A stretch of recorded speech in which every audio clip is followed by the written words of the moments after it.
हरे कृष्णा। जय माता रानी। ओम नमः शिवाय। आज के अध्याय में हम आपका स्वागत करते हैं। आपका दिन शुभ और मंगलमय हो। आज का अध्याय शुरू करने से पहले अगले अध्याय में हमने देखा था कि किस प्रकार एक वेश्या स्त्री अप्सरा बन गई थी। तो उसने एक विद्वान ब्राह्मण ने पूछने पर उसने बताया था कि एक समय राजा इंद्र को ऋषि से श्राप मिला था। इसके बाद उसका शरीर हजारों भगों वाला हो गया था। तब इसका समाधान करने के लिए इंद्र के पूछने पर बृहस्पति जी ने इंद्र को प्रयाग में जाकर स्नान करने के बारे में बताया था। इसके बाद समस्त देवलोकवासियों, गंधर्वों, देवताओं, लोकपाल इंद्राणी सभी के साथ देवगुरु बृहस्पति ने इंद्र को प्रयाग में जाकर संगम में स्नान करवाया और त्रिवेणी संगम में इंद्र पाप मुक्त हो गया था। तब बृहस्पति ने इंद्र को वरदान दिया कि तुम्हारे शरीर में जितने भी भग है सब नेत्र हो जाए। जैसे कि मानसरोवर में बृहस्पति के वर्ष से हजारों ने तो उस स्नान वेश्या करने को स्त्री को कहा इस था। जिससे वे एक वेश्या स्त्री से अप्सरा बन गई थी। वो अप्सरा प्रयाग में स्नान करने के बाद कैलाश पर पार्वती जी को मिलने के लिए जा रही थी। तब उसे एक राक्षस ने इसका कारण पूछा था कि तुम इतनी सुंदर क्यों हो। तब अप्सरा कहने लगी, हे राक्षस। वह ब्राह्मण कहने लगा कि इंद्र इस प्रकार अपनी अमरावती पूरी को गया। सो हे कल्याणी, तुम भी देवताओं से सेवा किए जाने वाले प्रयाग में माघ मास में स्नान करने के निष्पाप होकर स्वर्ग में जाओगी। सो मैंने उस ब्राह्मण के यह वचन सुनकर उसके पैरों में पड़कर प्रणाम किया और घर में आकर सब भाई बांधव, नौकर चाकर, धनादिक त्याग कर शरीर को नष्ट होने वाली वस्तुएं समझकर, सो हे निशाचर, 3 दिन के स्नान से मेरे सब पाप नष्ट हो गए और 27 दिन के पुण्य से मैं देवता हो गई और पार्वती जी की सखी होकर सुख से निवास करती हूँ। इसीलिए मैं प्रयाग के महात्म्य को याद करके सब देवताओं के सहित माघ में प्रयाग स्नान करती हूँ। सो मैंने आपका यह सब वृत्तांत तुमसे कहा। तुम भी इस योनि में क्यों पड़े हो और कुरूप होने का सब कारण कहो। तुम्हारी दाढ़ी और मूछें बहुत बड़ी बड़ी हो गई है और पार्वती की गुफा में वास करते हो। तब निशाचर कहने लगा कि हे भद्रे, सज्जनों से गुप्त बात कहने में कोई हानि नहीं होती है। मुझको अब कोई संशय नहीं रहा कि मेरा उद्धार तुमसे ही होगा। सो मैं अपना सब वृत्तांत तुमसे कहता हूँ। मैं काशी में वेदों का ज्ञाता था और बड़े उच्च कुल के ब्राह्मणों के घरों में जन्म लिया था। मैंने राजा, पापी, शूद्र तथा वैश्यों से अनेक प्रकार के दान लिए। मैंने दान देने में चांडालों को भी नहीं छोड़ा।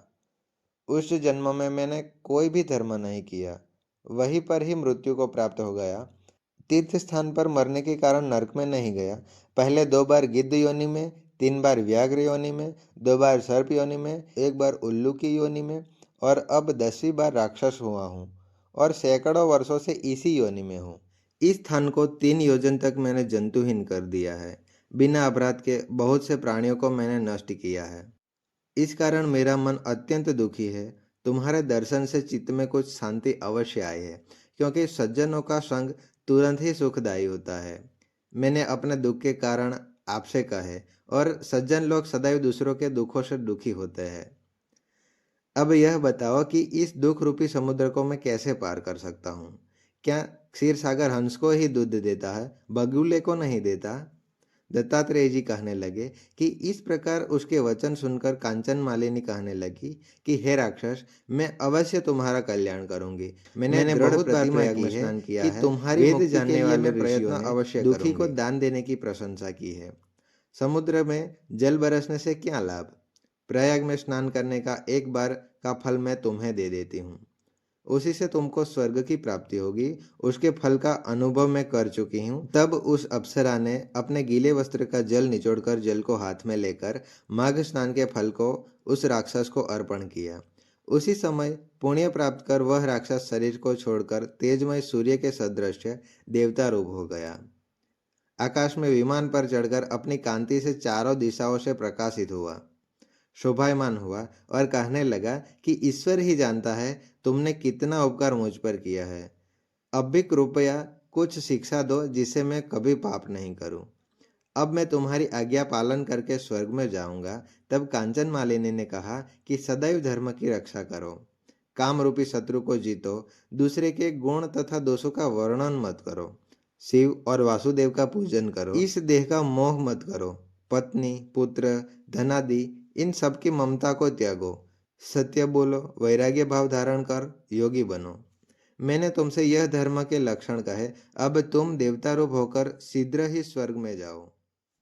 दत्तात्रेय जी कहने लगे कि इस प्रकार गंधर्वों से शोभित वह राक्षस कांचन मालिनी को नमस्कार करके स्वर्ग को गया और देव कन्याओं ने वहां आकर कांचन मालिनी पर पुष्पों की वर्षा की और प्रेम पूर्वक कहा कि हे भद्रे, तुमने इस राक्षस का उद्धार किया। इस दुष्ट के डर से कोई भी इस वन में प्रवेश नहीं कर पाता था। हम सब निडर होकर विचरेंगे।